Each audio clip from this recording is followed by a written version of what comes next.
कोई काम इनके कोई अगर अच्छा कार्य किए थे तो मैं जरूर इनकी प्रशंसा करता। कोई इनके खाते में कोई उपलब्धि नहीं। जैसा अध्यक्ष जी ने बताया, एक पोल मेट्रो का नहीं लगाया 9 साल में, 1 इंच रेलवे लाइन नींव बनाने का काम किया और 1 यूनिट बिजली नहीं बनाई, एक बड़ी यूनिवर्सिटी नहीं बनाई, एक बड़ा मेडिकल कॉलेज नहीं बनाया, एक भी नहीं बनाया। हमने सब जगह ही किया। आपका मेरे को याद है जब मेरे दलाल साहब ने यहाँ मेरे को बुलाया था, इन्होंने पहली बात ये कही थी कि पलवल को जिला बनाओ, और वहीं हमने कह दिया था, दलाल साहब ने कहा तो ये जिला बनेगा।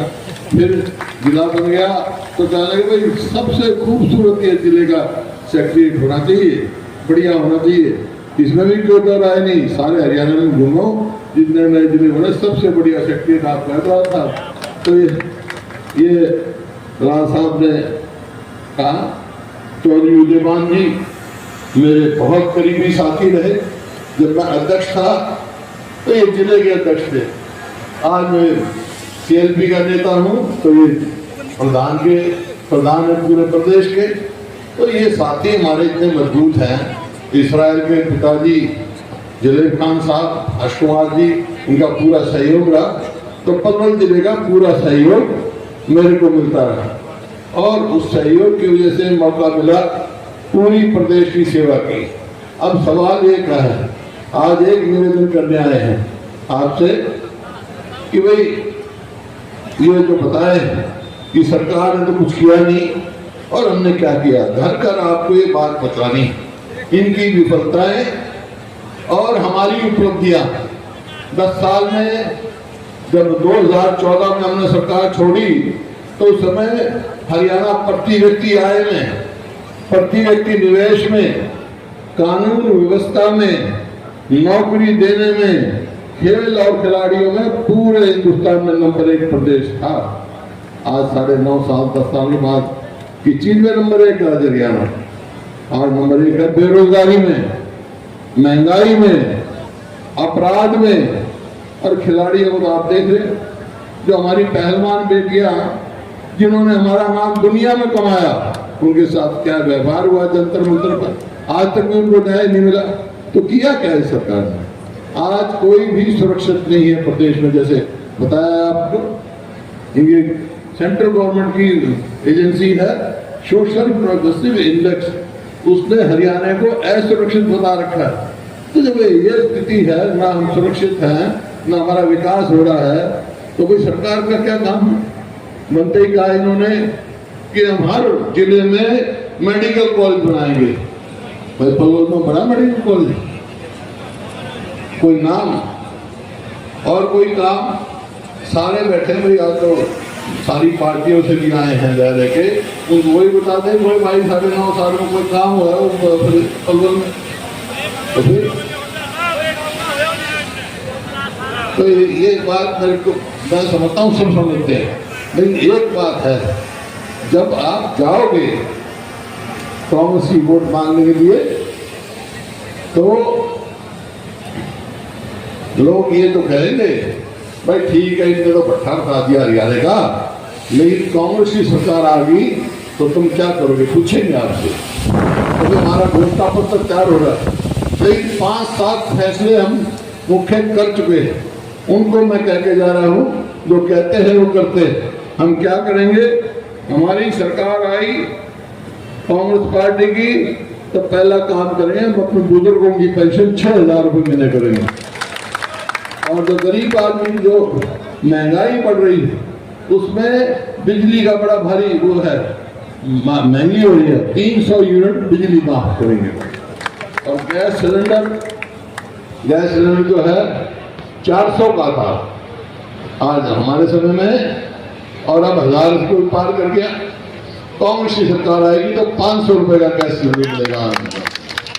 और इसी प्रकार से 100 गज के प्लॉट 4 लाख के करीब हमें दे दिए थे, 3 लाख जीवित कर रखे, लेकिन उन्होंने स्कीम बंद कर दी। तब कांग्रेस की सरकार आते ही वो स्कीम फिर शुरू करेगी। गरीब को, शेड्यूल कास्ट को, बैकवर्ड क्लासेस को 100-100 गज के प्लॉट देगी और साथ के साथ 2-2 कमरे का मकान भी बना के देंगे, गरीब आदमी देंगे। और जो हमारे युवाओं के साथ, उनके भविष्य के साथ जो खिलवाड़ हो रहा है, जो इन्होंने बना रखा है, कौशल रोजगार निगम बनाया है। उसका क्या काम है, जैसे अध्यक्ष जी ने बताया, ना तो रिजर्वेशन है उसमें, ना पक्की नौकरी है, ना पेंशन है, कुछ भी नहीं, तनख्वाह आदमी से कम, क्या भ्रष्टाचार का अड्डा खोल रखा है। ना उसकी कोई मेरिट है, कोई मेरिट नहीं है, जिसको मर्जी करते उठा के। तो उसका नतीजा ये हुआ कि आज हरियाणा में 2 लाख पक्की नौकरी खाली पड़ी। पक्की नौकरी नहीं दी, ठेकेदारी दे रहे हैं। हमने ठेकेदारी सिस्टम खत्म किया कि सरकार खुद ठेकेदार बन गई, हमारे युवाओं को ठेके पे इजराइल में लड़ाई में भेज रही है। आप देखा होगा, पढ़ा होगा। तो ये है, तो हमारी कांग्रेस की सरकार आएगी तो 2 लाख बच्चों को पक्की नौकरी देंगे, हम सरकारी नौकरी देंगे, ताकि हम नौकरी मिले। जैसे दलाल साहब ने कहा भाई खास ख्याल रखना है, यहाँ पहले भी जब मौका मिला पूरी नौकरियां दी हमने, आगे भी देंगे। इसी प्रकार से किसान की बात, किसान का इन्होंने कहा कि 2022 तक हम किसान की आमदनी दोगुनी कर देंगे, वायदा था इनका। अब है 2024, तो भाई आमदनी तो दोगुनी नहीं हुई किसान की, अब होगी, आप बताओ होगी क्या दुगनी आमदनी? आमदनी तो दुगनी नहीं हुई, लेकिन लागत कई गुना बढ़ गई। देखो 2014 में डीजल का क्या भाव था, खाद का क्या भाव था, कीटनाशक दवाइयों का क्या भाव था, कोई टैक्स नहीं था 11 में इन चीजों पे किसान को। और डीजल पे वैसे 9% था, तो इन्होंने आज 18% कर दिया। कहां से कहां पहुंच गए, लागत तो कई गुना बढ़ा दी, आमदनी कहां बढ़ा।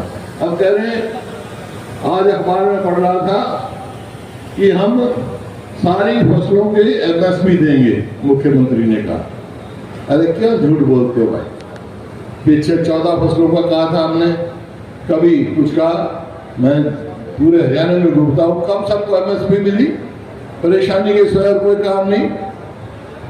मेरी फसल मेरा ब्यौरा एक पोर्टल चला दिया, किसान अपनी फसल निकाले, खेत में बैठा है, ऊपर राम बरसन में हो रहा है, और वो देखे मेरा नंबर आया कि नहीं आया, एक दिन राम बरस जाए।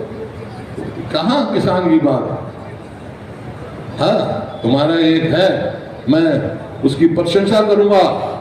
कल ही बयान दें कि हम सबको एमएसपी देंगे और एमएसपी की कानूनी गारंटी देंगे, ताकि जो कम दे तो मुकदमे अंदर करा सके। जब तो फायदा है, झूठे आश्वासन देना क्या फायदा?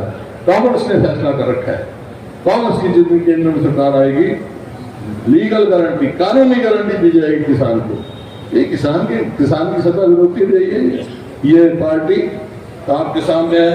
इसी प्रकार गरीब आदमी है, राजस्थान में हमारी सरकार थी, गरीब आदमी के इलाज के लिए एक स्कीम बनाई, 25 लाख रुपए तक का इलाज फ्री कराते थे, वहां सरकार वहां करती थी। 3 की 3 सीट कांग्रेस को देंगे। एक बात है, एक बात आप मान लो, एक बात मैं मान लेता हूं, तुम तो दलाल साहब की मेरी ये बात मान लो, 3 की 3 सीट ला दो। अब मैं क्या करूंगा आपके लिए, हम क्या करेंगे, हम आपकी सरकार बना देंगे भाई, मंजूर है। और जब पलवल जहां से हमारी पार्टी का अध्यक्ष हो, जहां कर्ण सिंह दलाल हो, कांग्रेस की सरकार बनेगी, तो उसमें ज्यादा से ज्यादा साझेदारी पलवल जिले की होगी। ये प्रमुख जिला हमारा, दलाल साहब भी होंगे, भांगी भी होंगे, तो हमारे साथी है, पूरा काम होगा। दलाल साहब, जो आपने कहा कि पूरा ख्याल रखना है, भाई मैं तो वैसे ही रखना पड़ा, आपका भी ख्याल रखूंगा, बलवल जिले का भी ख्याल रखूंगा, तो रिश्तेदारी भी है? तो पूरा पलवल की, क्योंकि पलवल एक ऐतिहासिक जगह है। अगर आज देश की आजादी की लड़ाई के इतिहास में किसी शहर का सुनहरी लफ्जों से नाम लिखा हुआ है, तो वो पलवल का है। क्योंकि आजादी की लड़ाई के लिए जब सबसे पहली बार महात्मा गांधी जेल में गए तो पलवल स्टेशन से उतारे गए थे। और मैं एक स्वतंत्रता सेनानी परिवार का बेटा हूं, आपको कह के जा रहा हूं, जो पलवल का नाम है आजादी के इतिहास में, उसका मान सम्मान करेंगे।